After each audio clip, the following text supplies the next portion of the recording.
होनी बड़ी बलवान। ये राजा विक्रमादित्य के समय की बात है।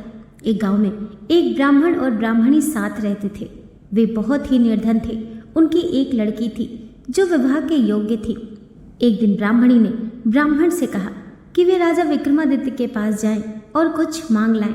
ब्राह्मणी ने सुन रखा था कि राजा विक्रमादित्य बड़े दानी और धर्मात्मा हैं। ब्राह्मणी ने कुछ रोटियां रास्ते के लिए बांध उसे विदा कर दिया। ब्राह्मण राजधानी में पहुंच गया। राजा विक्रमादित्य हर रोज ब्राह्मण और गरीबों को दान देते थे। ब्राह्मण ने राजा के पास पहुंचकर अपनी कथा सुनाई। राजा ने उसे 2 खच्चर और 2 सोने की मोहरें दे दी। ब्राह्मण खुशी खुशी घर की ओर चल दिया। जाते जाते रात हो गई। उसने एक खच्चर एक पेड़ के नीचे बांध दिया और रात भर जागता रहा कि कोई उसका धन चुरा न ले। किंतु थके होने के कारण उसकी आंख लग गई। उसके सोते ही जंगल की ओर से एक औरत खच्चर व सोने की मोहरें चुरा कर ले गई।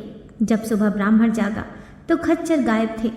जेब में हाथ डाला तो मोहरें भी गायब थीं। ब्राह्मण बहुत निराश हुआ। वह सोचने लगा, अब घर जाकर ब्राह्मणी को क्या मुंह दिखाएगा। जो उसे मिला था सारा धन चला गया।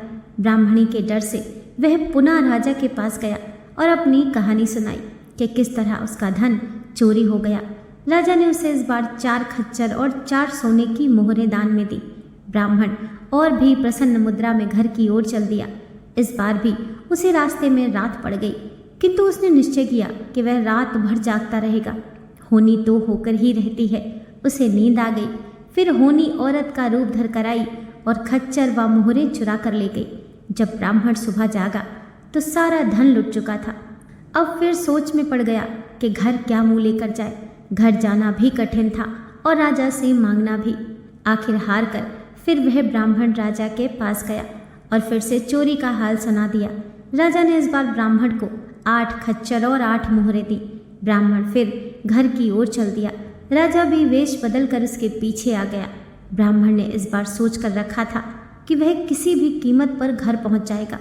रात को रास्ते में नहीं रुकेगा, लेकिन जल्दी जल्दी चलने पर भी उसे रास्ते में रात हो गई। इस बार भी उसने जागते रहने की कोशिश की, परंतु उसे नींद आ गई। जैसे ही ब्राह्मण की आंख लगी, होनी ने औरत का रूप लिया और उसका धन चुरा लिया।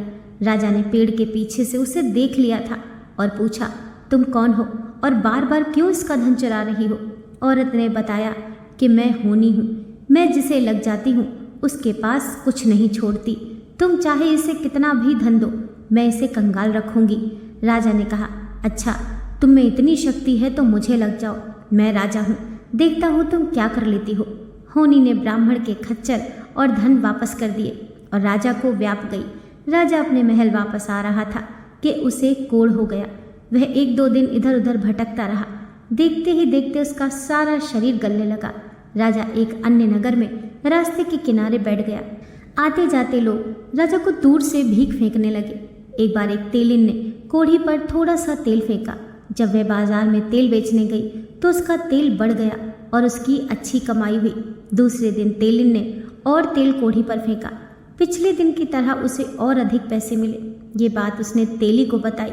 तेली कोढ़ी राजा को उठाकर घर ले आया और कोल्हू के पास एक झोपड़ी बनाकर उसमें ठहरा दिया।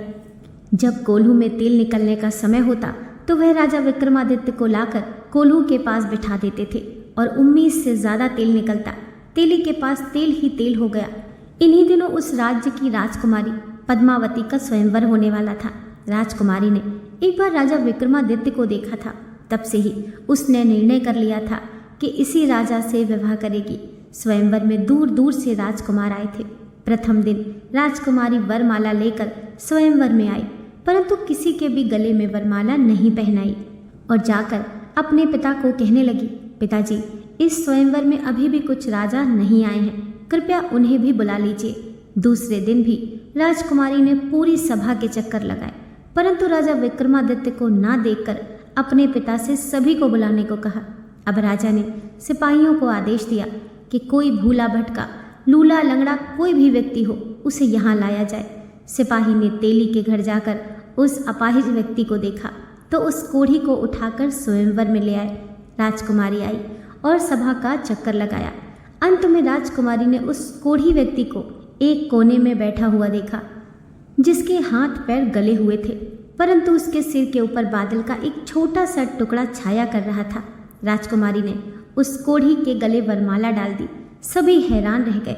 राजकुमारी के पिता ने विरोध किया, लेकिन राजकुमारी के आग्रह पर उनकी शादी कोढ़ी के साथ कर दी गई और उन्हें रहने के लिए अलग से महल दिया गया।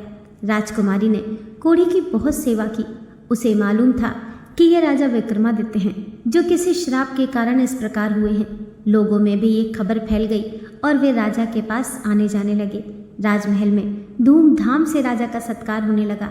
एक दिन वह अज्ञात औरत होनी कर्म, धर्म और भाग्य आपस में लड़ते झगड़ते राजा के पास आ पहुंचे। चारों ने राजा से फैसला करने के लिए कहा कि हम चारों में से कौन बड़ा है। कर्म बोला मैं बड़ा हूँ, धर्म बोला मैं बड़ा हूँ, भाग्य ने कहा मैं बड़ा हूँ और होनी बोली मैं बड़ी हूँ। राजा ने उन चारों से कहा, न धर्म बड़ा है, न कर्म और न ही भाग्य बड़ा। बड़ी तो केवल होनी है, क्योंकि मैंने कर्म भी किया, धर्म भी करता हूँ और उसी के साथ मैं भाग्य को मानने वाला हूँ। किंतु जब मुझे होनी ने आकर घेर लिया तो तुम में से किसी ने भी मेरी रक्षा नहीं की, इसीलिए तुम बड़े नहीं हो सकते। मैं होनी से बहुत प्रभावित हूँ, इसके आगे मेरा कोई जोर नहीं चला, मैं इसे ही बड़ा मानता हूँ।